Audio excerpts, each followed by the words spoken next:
Hello दोस्तों, good morning, namaste and welcome to study IQ। एक बार फिर से आप सभी का आपके 6 बजे वाली क्लास में स्वागत है।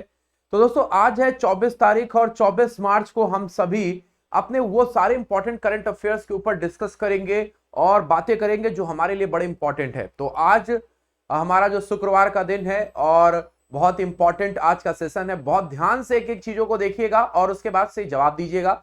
लेकिन आगे बढ़ने से पहले सबसे पहले आप सभी को यह हम बताना चाहेंगे, आज हमारे उत्तर प्रदेश जो पब्लिक सर्विस कमीशन है इसका एक बहुत ही इंपॉर्टेंट हमारा जो बैच है आज से शुरू हो रहा है। और अभी तक आपने एनरोल नहीं किया है तो आज अंतिम दिनांक है हमारे पीसी स्टेट कूपन कोड को लगा करके आपके इसके एनरोल करने की।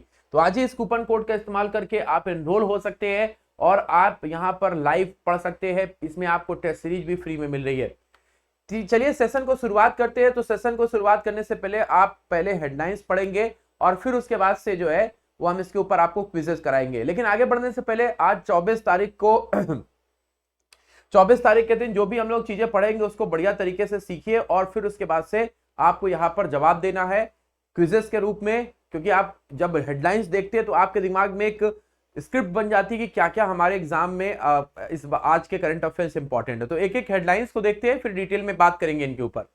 तो सबसे पहला हमारे वर्ल्ड हैप्पीनेस इंडेक्स से रिलेटेड आज की हमारी हेडलाइंस है, जो मैं आपको पहले ही बता चुका हूं कि हमारी रैंक जो है वो इस बार 126वें नंबर पे 125 मैंने आपको बताया, लेकिन 126वें पे शिफ्ट हो गया है। तो 146 देशों में हमारी जो रैंक्स है 126वें नंबर पे इंडिया है, जबकि पहले नंबर पे लगातार 6 सालों से फिनलैंड बना हुआ है। फिनलैंड जो है वो नंबर 1 पर बना हुआ है। भारत जो इंडिया है वो 126वें नंबर पे आपको दिखाएगा। 126 नंबर पर इंडिया है। थोड़ा सा परिवर्तन आपको करना पड़ेगा।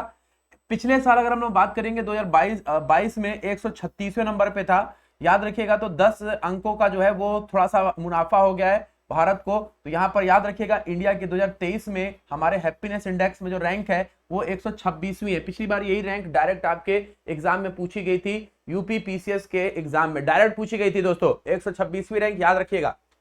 अगला क्वेश्चन हमारे संयुक्त राष्ट्र अमेरिका में फैल रही एक बीमारी के ऊपर है, जो कि हमारे एक फंगल से होने वाली बीमारी है। नाम है हमारे कैंडिडा ऑसियस। कैंडिडा ऑसियस जो है ये एक ऐसी बीमारी है जो फंगस से फैल रही है और इससे जो मोर्टेलिटी रेट है ये 30% से लेकर के आपके 60% है। मतलब 30 व्यक्ति जो है वो मृत्यु उनकी हो जा रही है। तो ये काफी इंपॉर्टेंट है और इसके ऊपर चिंता भी जाहिर की है हमारे अमेरिकन गवर्नमेंट ने। तो कैंडिडा ऑसियस जो है ये एक कवक से फैलने वाली डेडली फंगस से फैलने वाली बीमारी है जो काफी तेजी से फैल रही है। दोस्तों अगला यहाँ पर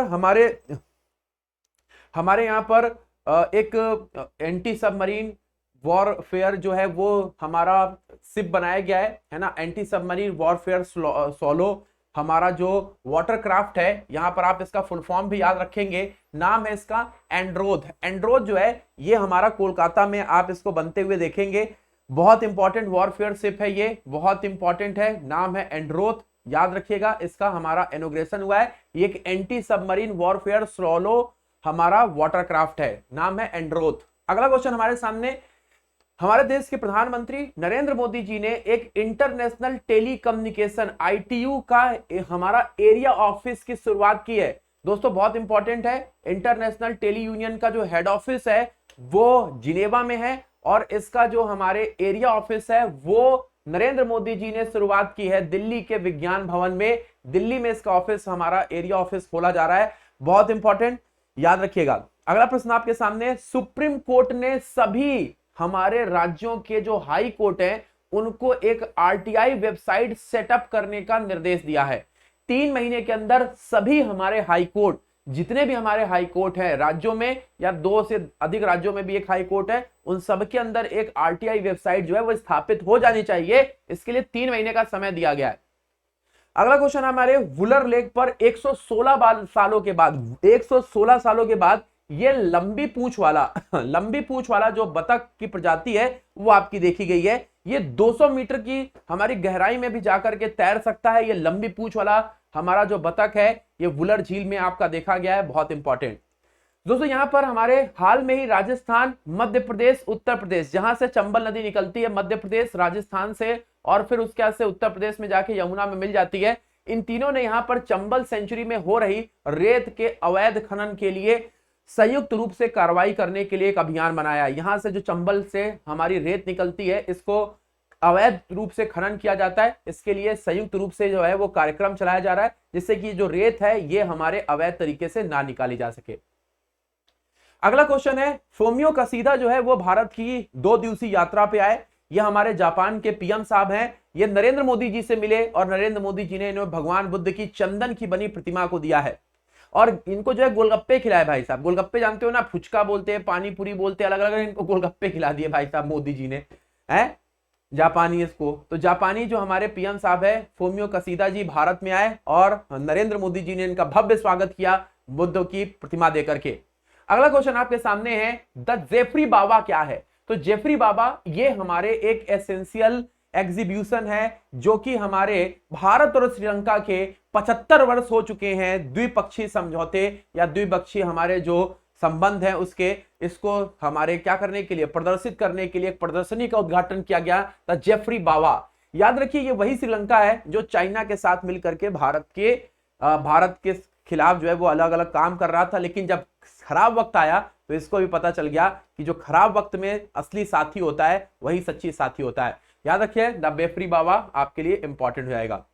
अगला प्रश्न आपके सामने है, women and male in India 2022 report जो है union ministry of statistics programme implementation की गई है।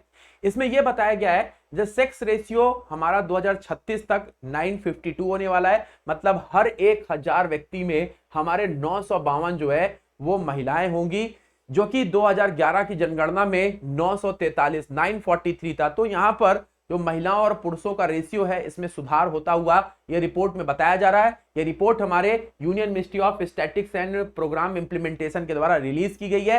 इसका नाम क्या है? Women and main India. पूछेगा इस रिपोर्ट को किसने इशू किया है, तो आपको याद रखना है ministry of statistics and programme implementation ने। अगला क्वेश्चन आपके सामने, ग्रीन नेशनल हाईवे कॉरिडोर बहुत इंपॉर्टेंट है। ग्रीन नेशनल हाईवे कॉरिडोर जो है ये कौन बना रहा है? वर्ल्ड बैंक की मदद से भारत के 4 राज्यों में बनाया जा रहा है। वो 4 राज्य हैं हिमाचल, राजस्थान, यूपी, आंध्र प्रदेश। 781 किलोमीटर का ये टोटल हमारा ग्रीन हाईवे कॉरिडोर है जो कि वर्ल्ड बैंक की मदद से बनाया जा रहा है 4 राज्यों में। याद रखिएगा, इंपॉर्टेंट हो जाता है। अगला क्वेश्चन है, हमारे देश की ऑर्डिनेंस फैक्ट्री जो कि 1801 में पहली ऑर्डिनेंस फैक्ट्री आयुध कंपनी खोली गई थी काशीपुर कोलकाता में, अब इसके जो है वो स्थापना दिवस के रूप में मनाया जा रहा है। हालांकि ऑर्डिनेंस कंपनी का जो नाम है वो बदल दिया गया है। तो याद रखिएगा 1801 में काशीपुर कलकत्ता में अंग्रेजों ने पहली ऑर्डिनेंस फैक्ट्री जो है स्थापित की थी। अगले प्रश्न की तरफ चलते हैं। यहां पर हमारे राष्ट्रपति के द्वारा जो प्रेसिडेंट कलर ऑनर है ये हमारे इंडियन नेवी से स्पेशल द्रोणाचार्य को दिया जा रहा है। जी हां, द्रोणाचार्य को इंडियन नेवी से स्पेशल INS होता है और प्रेसिडेंट कलर अवार्ड पूछा गया किसको दिया गया, तो ये हमारे इंडिया की टॉप हमारे गनररी स्कूल INS द्रोणाचार्य को ये दिया गया है। याद रखिए काफी इंपॉर्टेंट है हमारे प्रेसिडेंट कलर। अगर पुलिस में देखा जाएगा तो पुलिस में ये हमारे हरियाणा पुलिस को दिया गया है और हमारे नेवी में ये आप देख सकते हैं सीट्स गनरली स्कूल और INS द्रोणाचार्य को ये दिया गया है। चलिए अगला क्वेश्चन आपके सामने, हमारे जितने भी हमने आपको आज हेडलाइंस बढ़ाई इसके ऊपर हम आपसे क्विजेस पूछना चाहते हैं, इनके ऊपर प्रश्न पूछना चाहते हैं बहुत शानदार तरीके से कि भैया क्या क्या इसके ऊपर प्रश्न हमारे बन सकते हैं। तो क्विजेस शुरुआत करते हैं। तो आज का सबसे पहला प्रश्न है, खबरों में रहा वर्ल्ड हैप्पीनेस रिपोर्ट के अनुसार हमारे भारत की रैंक 125वीं है, 126वीं है, सॉरी 126वीं रैंक हो चुकी है। हमारे पिछले साल 136वीं थी। यह हमारी जो रिपोर्ट है किसके द्वारा इशू की जाती है? वर्ल्ड इकोनॉमिक फोरम है, United nation sustainable development solution network है, वर्ल्ड बैंक है या ऑक्सफैम इंटरनेशनल है? किसके द्वारा यह रिपोर्ट जो है वो इशू की जाती है? तो बहुत बढ़िया तरीके से लोगों ने जवाब देना शुरू कर दिया है कि सर इस रिपोर्ट में लगातार 6 सालों से फिनलैंड जो है वो नंबर 1 पर बना हुआ है। नंबर 1 पर जो है वो फिनलैंड बना हुआ है। ये हमारे सस्टेनेबल डेवलपमेंट गोल जो 17 बनाए गए थे, 17 सस्टेनेबल डेवलपमेंट गोल को अचीव करना, जिसमें कि एजुकेशन है, हंगर है, इन सबको जो हमारे अचीव करता है वही हैप्पीनेस अपने अचीव कर पाता है। इंडिया की रैंक इस साल जो है वो 126वीं है, जो कि पिछले साल से 10 रैंक मुनाफे में आई। लेकिन ये हमारे देश के लिए बहुत अच्छी रैंक नहीं है, क्योंकि हमारे जो पड़ोसी देश हैं जैसे कि पाकिस्तान 108 नंबर पे, श्रीलंका 112 नंबर पे आपको दिखाई देगा, उनके रिस्पेक्ट में हम काफी पीछे है। लेकिन हमारे देश में इतनी सारी डाइवर्सिटी है, इतने सारे विविधताएं हैं, इतनी ज्यादा जनसंख्या है, जिसकी वजह से भी ये कारण हो सकता है। लेकिन इसमें याद रखिएगा नंबर 1 पे कंट्री हमारा फिनलैंड है, और इसको बनाता कौन है दोस्तों? तो United nation sustainable development and solution network के द्वारा ये रिपोर्ट तैयार की जाती है। ठीक है, चलिए अगला प्रश्न आपकी स्क्रीन पर क्या है? हाल में ही कैंडिडा आर्सिस ये चर्चा में रहा, ये क्या है? आपके सामने ऑप्शन लिखे हुए, जरा जवाब दीजिए खुल करके।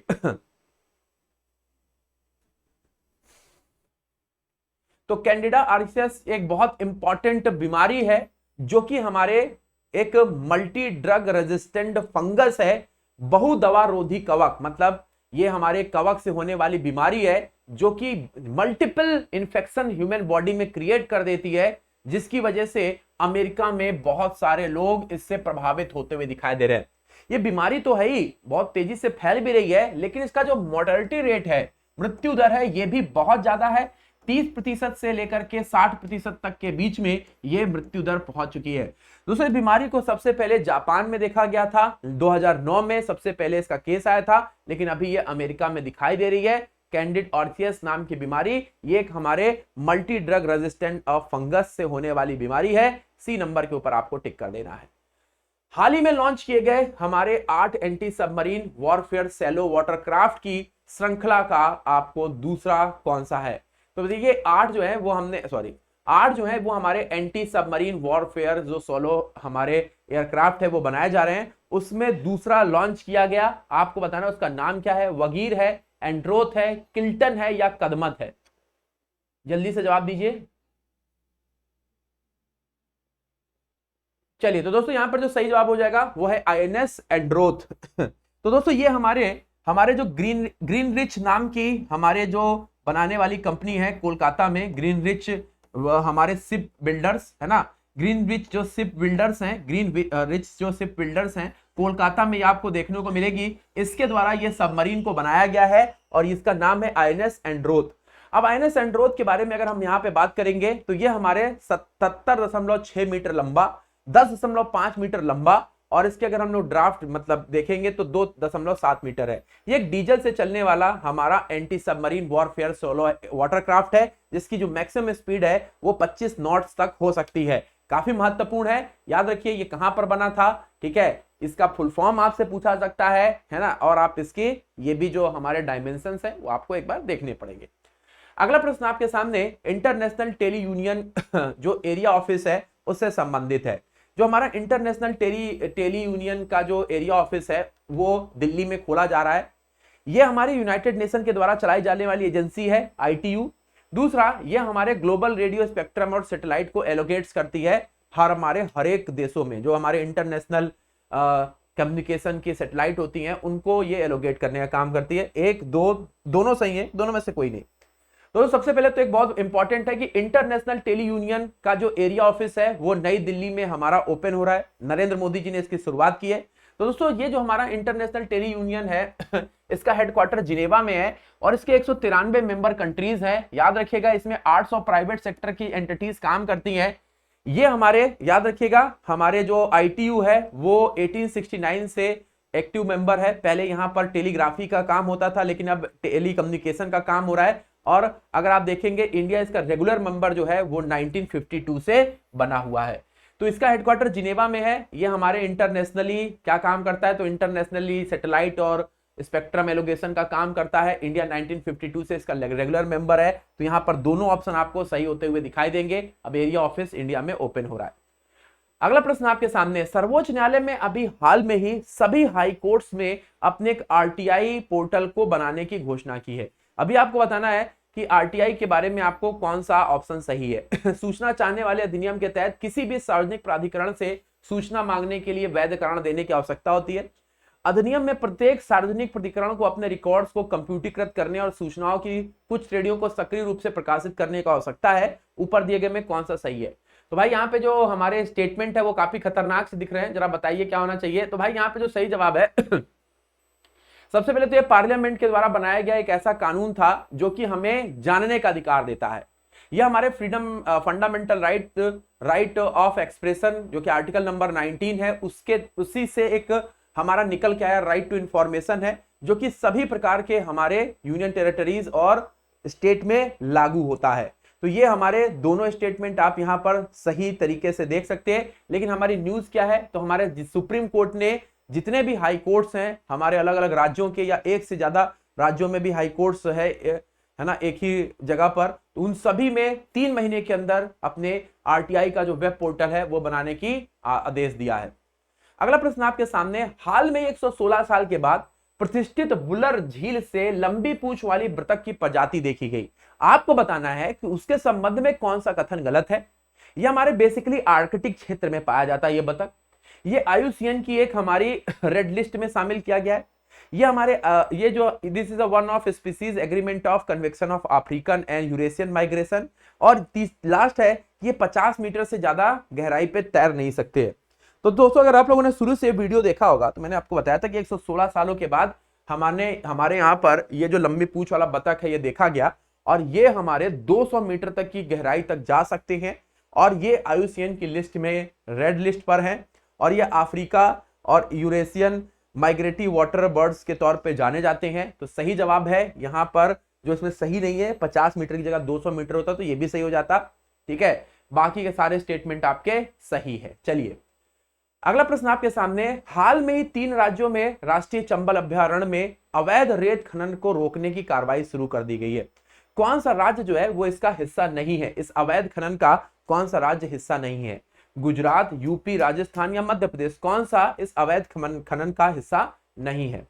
तो देखिए हमारे यहाँ पर अवैध खनन कोई बहुत बहुत पुराना किस्सा रहा है, और राजस्थान, उत्तर प्रदेश, मध्य प्रदेश सबसे ज्यादा अवैध खनन के लिए फेमस है। तो हमारी जो चंबल नदी है उसका उद्गम अगर आप देखेंगे तो हमारे चंबल नदी जो है ये बिंद की पहाड़ियों में भोपाल के पास जना पाव की पहाड़ियां पड़ती हैं। जना पाव की पहाड़ियों से चंबल नदी निकलती है, और फिर उसके बाद से ये हमारे पार्वती नदी को, बानस नदी को है ना अपने में समाहित करते हुए यमुना नदी में जाकर के मिल जाती है। तो ये हमारे राजस्थान, सबसे पहले मध्य प्रदेश से निकली, फिर राजस्थान में गई और फिर उत्तर प्रदेश में गई। ये 3 राज्यों में चंबल सेंचुरी आपको देखने को मिलेगी। याद रखिए गुजरात में ये नदी नहीं जाती है, यहां पर इनमें रेत के अवैध खनन पर रोक लगाने की मांग की गई है। अब इसकी सहायक नदी पूछ सकते हैं, तो काली सिंध, पार्वती, बानस ये सभी इसकी सहायक नदियां हैं जो इसमें राजस्थान में जाकर के मिल रही हैं, और ये फाइनली इटावा में जाकर के यमुना नदी में समाहित हो जाती है। ये इटावा है जहां पर ये मिल रही है। ठीक है, चलिए आगे चलते हैं। आपको बताना है कि हमारे यहाँ पर प्रधानमंत्री जी से मिलने, हमारे देश के साथ अपने डिप्लोमेटिक संबंध बनाने के लिए फुमियो किशिदा जो कि जापान के प्रधानमंत्री हैं भारत में आए। इनको चंदन की बुद्ध की प्रतिमा भेंट की गई। आपको बताना है इस चंदन की प्रतिमा के बारे में कौन सा कथन सही है। यह शुष्क पर्णपाती वन की एक प्रजाति है जो दुनिया का सबसे मूल्यवान लकड़ी है। यह हिमालयन क्षेत्र में उगाई जाती है। अब आपको बताना कौन सा कथन इसमें सही है। केवल एक सही है, केवल 2 सही है, ना तो एक ना तो 2, या दोनों में से दोनों सही है। तो भैया देखिए सबसे पहले तो हमारे देश में जापानीज PM साहब फुमियो किशिदा साहब जो है, फुमियो किशिदा साहब इंडिया में आए है ना, इंडिया से डिप्लोमेटिक संबंध बढ़ा रहे हैं। अब हमारे जो चंदन है, आप सभी को पता होगा, आपने देखी होगी मूवी पुष्पाराज, ये बेसिकली हमारे आंध्र प्रदेश, तेलंगाना, बिहार के कुछ हिस्सों में चंदन के पेड़ होते हैं, हिमालय क्षेत्र में नहीं पाए जाते हैं। ये डेसीडियस प्लांट है। केवल 1 नंबर ऑप्शन आपका सही है, यही आपको टिक करना है। अगला क्वेश्चन आपको बताना है, हाल में ही ग्रीन ट्रिब्यूनल ने किस राज्य में प्रदूषण नियंत्रक बोर्ड, जिसको हम लोग RSPB के नाम से जानते हैं, स्टेट पोल्यूशन कंट्रोल बोर्ड को रिकवर करने के लिए कंपनसेशन लगाया है? राजस्थान, गुजरात, मध्य प्रदेश या उत्तर प्रदेश? तो ग्रीन ट्रिब्यूनल ने इनमें से किस राज्य में राज्य प्रदूषण नियंत्रण बोर्ड को पर्यावरण मुआवजा वसूल करने का निर्देश दिया है? दिल्ली, फिर कोचीन, अब यहां पे बारी है हमारे राजस्थान की। तो राजस्थान में आप देख सकते हैं जो स्टेट पोल्यूशन बोर्ड है उसको हमारे इन्वायरमेंटल हमारे जो कंपनसेशन है भीलवाड़ा म्युनिसिपल कॉर्पोरेशन के ऊपर लगाया, क्योंकि यहां पर जो हमारी कोठारी रिवर है उसमें बढ़ रहे प्रदूषण पर भीलवाड़ा जो म्युनिसिपल कॉर्पोरेशन है उसको जिम्मेदार ठहराया गया, जिसकी वजह से ये कंपनसेशन लगाया जा रहा है। कोठारी रिवर जो है ये अरावली हिल से निकलती है, देवघर नाम की जगह है, राजसमंद डिस्ट्रिक्ट से, और उसके बाद से ये भीलवाड़ा से होते हुए बहती है ना। ये हमारी बानस नदी की एक ट्रिब्यूटरी है जिसमें पोल्यूशन के लिए भीलवाड़ा म्युनिसिपल कॉर्पोरेशन को जिम्मेदार बताया जा रहा है, और नेशनल ग्रीन ट्रिब्यूनल ने इसके ऊपर यहाँ पे स्टेट जो पोल्यूशन बोर्ड है उसको बोला है कि यहाँ पे कंपनसेशन करे और ये झील को साफ कराने में वो पैसे का इस्तेमाल किया जाए। चलिए अगले प्रश्न की तरफ चलते हैं। जेफरी बावा भारत में निम्नलिखित में से किस देश के साथ द्विपक्षीय संबंधों को 75 वर्ष चिन्हित करने के लिए हमारे it's essential to be there प्रदर्शनी का उद्घाटन किया? दोस्तों हमारे साथ जो है वो पड़ोसी देश है बांग्लादेश, श्रीलंका, फ्रांस पड़ोसी नहीं है ना। तो हमारे देश का जो श्रीलंका है उसके साथ हम लोगों ने it's essential to be there है ना, जेफरी बावा के नाम से हमने एक एग्जीबिशन की शुरुआत की। भारत और श्रीलंका के बीच के संबंध को 75 साल पूरे होने के उपलक्ष्य में। याद रखिएगा हमारे यहाँ पर जो जेफरी बावा है ये एक फेमस आर्किटेक्ट है ना, आर्किटेक्ट वर्क है श्रीलंका का, जो 1919 में हमारे जिसका जो हमारे जन्मा, ठीक है, याद रखिएगा काफी इंपॉर्टेंट है। और उनके ही बनाई गई कलाकृतियों को हमारे इस एग्जीबिशन में दिखाया जाएगा, काफी इंपॉर्टेंट है हमारे लिए। अगला क्वेश्चन है, हमारे यहाँ पर किस मंत्रालय ने women and the main in India ये रिपोर्ट को लॉन्च किया है? वुमेन चाइल्ड डेवलपमेंट है, स्टैटिक प्रोग्राम एंड इंप्लीमेंटेशन है, हेल्थ एंड फैमिली वेलफेयर है, या एमएसएमई मिनिस्टर है? तो दोस्तों अभी हमने जब बताया था तो हमने बताया कि वुमेन एंड मेन रिपोर्ट, जहां पर हमारी जो सेक्स रेशियो 943 2011 की जनगणना में थी, इसको बढ़ा करके बोला कि अब 952 हमारे पर 1000 मेन पर महिलाओं की संख्या हो जाएगी। ये रिपोर्ट जो है ये स्टैटिकल एंड प्रोग्राम इंप्लीमेंटेशन मंत्रालय के द्वारा जारी किया गया है। Women and men report release by the union ministry of statical and programme implementation. इस रिपोर्ट के अनुसार जो सेक्स रेशियो है वो इंडिया का, जैसे मैंने आपको बताया, 2036 तक 952 हो जाएगा, जो 2011 की जनगणना में 943 था। ठीक है, ये हमारे किसके द्वारा, स्टेट मिनिस्टर हमारे जो इसको देख रहे हैं स्टैटिक एंड प्रोग्राम इंप्लीमेंटेशन को, राव इंद्रजीत, ये इसको लॉन्च किए 24वां एडिशन नई दिल्ली में, 24वां एडिशन नई दिल्ली में लॉन्च किया गया। पीएम मित्रा योजना, मंडे की क्लास में मैंने आपको पीएम मित्रा योजना बताई थी, ये हमारे किससे संबंधित है, जल्दी सभी को बताना। पीएम मित्रा हमारे जो 7 अलग अलग पहलुओं को हमारे पार्क बनाए जा रहे हैं, टेक्सटाइल पार्क, मैंने आपको अच्छे से मंडे वाली क्लास अगर आपने नहीं देखी तो देखिएगा। और ये हमारे किसके द्वारा, तो ये हमारे टेक्सटाइल मिनिस्ट्री के द्वारा शुरू किया जा रहा है, तो मिनिस्ट्री ऑफ टेक्सटाइल है, डिटेल में बताया था। अगला प्रश्न आपके सामने है, ग्लोबल मिलेट्स सम्मेलन की मेजबानी कौन किए? मुंबई, नई दिल्ली, बनारस या अहमदाबाद? नेफेड आप देख रहे होगे इसके स्पॉन्सर के तौर पे सामने आया है। तो हमारे श्री अन्न जो कॉन्फ्रेंस है ये कहां पर देखने को मिलेगा दोस्तों, तो ये आपको देखने को मिलेगा बहुत बढ़िया तरीके से नई दिल्ली में। नई दिल्ली जितने लोग बोल रहे हैं जवाब उनका सही है। अगला क्वेश्चन है, हमारे यहां पर कितने राज्यों में ग्रीन नेशनल हाईवे कॉरिडोर परियोजना का शुरुआत किया जा रहा है? 4, 5, 6 या 7? तो दोस्तों 2 क्वेश्चन आपके रिवीजन क्वेश्चन थे जो हम लोगों ने मंडे को पढ़े थे। बताइए क्या होना चाहिए, कितने राज्यों में ग्रीन नेशनल हाईवे कॉरिडोर परियोजना की शुरुआत की जा रही है? तो यहाँ पे सही जवाब है 4 राज्यों में। 4 राज्यों में वर्ल्ड बैंक की मदद से हमारे नेशनल ग्रीन कॉरिडोर प्रोजेक्ट की शुरुआत हो रही है, जो पूरी तरीके से हमारे सारी चीजें यहाँ पर ग्रीन एनर्जी से क्रिएट की जाएंगी। ये 781 किलोमीटर तक लंबा है। हिमाचल प्रदेश, राजस्थान, उत्तर प्रदेश और आंध्र प्रदेश, ये हमारे 4 राज्यों में हमारे ये नेशनल ग्रीन कॉरिडोर हाईवेज में बनाया जा रहा है। काफी इंपॉर्टेंट है, राजस्थान, उत्तर प्रदेश, आंध्र प्रदेश और हिमाचल प्रदेश, ये आपके इंपॉर्टेंट है। अगला क्वेश्चन है, सरस्वती सम्मान के लिए इस बार आप किसका नाम टिक करके आएंगे? जयतिमा लक्ष्मी है, ज्ञान चतुर्वेदी है, शिव शंकरी है या त्रिशिका कुमारी देवी है? तो दोस्तों सरस्वती सम्मान बहुत इंपॉर्टेंट है, आपको हम पढ़ा चुके हैं। सूर्यवंशम के लिए हमारे तमिल पोएट जिनका नाम है शिव संस्कारी जी, इनको ये सरस्वती सम्मान से सम्मानित किया गया है। शिव संस्कारी इज राइट आंसर। अगला क्वेश्चन आपके सामने है, ऑर्डिनेंस फैक्ट्री जो कि हमारे किस वर्ष में स्थापित की गई थी? 18 मार्च को इसकी स्थापना दिवस मनाते हैं, है ना। आपको बताना है पहली फैक्ट्री कोसीपुर कोलकाता में शुरू किया गया था। आपको बताना है कि ये हमारे कौन से वर्ष में पहली लगाई गई थी? तो सही जवाब है 1801 में ये पहली फैक्ट्री को लगाया गया था। 1801 is right answer. Ordnance factory foundation day हमारे 18 मार्च 1801 को हमारे स्थापना करने के बाद से मनाया जा रहा है। हाल में ही प्रेसिडेंट कलर अवार्ड से सम्मानित शिप का नाम क्या है? एनएस विक्रांत है, विक्रमादित्य है, जलाश्व है या द्रोणाचार्य है? तो दोस्तों अभी हम लोगों ने पुलिस को देखा था। पुलिस जिसको प्रेसिडेंट कलर अवार्ड मिला था वो था हरियाणा पुलिस, अमित शाह जी ने दिया था। ठीक है, बहुत इंपॉर्टेंट हो जाता है। अब हम यहाँ पर देख रहे हैं प्रेसिडेंट कलर्स अवार्ड ये दिया गया है आईएनएस द्रोणाचार्य को। आईएनएस द्रोणाचार्य जितने लोग बोले जवाब उनका सही है, ठीक है ना। इन 2004 में हमारे आईएनएस द्रोणाचार्य का नाम सेंटर ऑफ एक्सीलेंस गनररी जो है मिसाइल वॉरफेयर भी रखा गया था। ईरानी ट्रॉफी जो कि हमारे रणजी ट्रॉफी के विनर के साथ शेष भारत का मैच होता है। तो 2022 में जो रणजी ट्रॉफी है वो किसने जीता था दोस्तों? 2022 की जो रणजी ट्रॉफी है वो मध्य प्रदेश ने जीता था, और ये रेस्ट ऑफ इंडिया के बीच में मैच हुआ। इसको किसने जीता दोस्तों? इसको जीता है रेस्ट ऑफ इंडिया ने। रेस्ट ऑफ इंडिया के ऊपर आप टिक करके नंबर ले सकते हैं, है ना। इस बार जो हमारे 2023 में रणजी ट्रॉफी अभी किसने जीता है? तो आपको याद रखना है सौराष्ट्र ने रणजी ट्रॉफी इस बार का जीता हुआ है। अब अगला जो हमारा ईरानी ट्रॉफी होगा तो रेस्ट ऑफ इंडिया और किसके बीच में होगा? हमारे सौराष्ट्र के बीच में होगा। तो अभी फिलहाल ईरानी ट्रॉफी के विनर हमारे रेस्ट ऑफ इंडिया है। ये टूर्नामेंट हमारे रणजी विनर और किसके बीच में होता है? रेस्ट ऑफ इंडिया की टीम के बीच में होता है। तो अगला मैच, अगला जो ईरानी ट्रॉफी है सौराष्ट्र और रेस्ट ऑफ इंडिया के बीच में होगा, याद रखिएगा।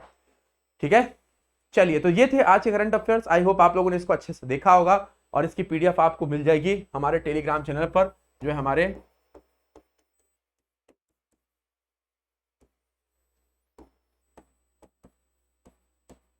ठीक है, जल्दी जुड़ जाइए फटाफट से।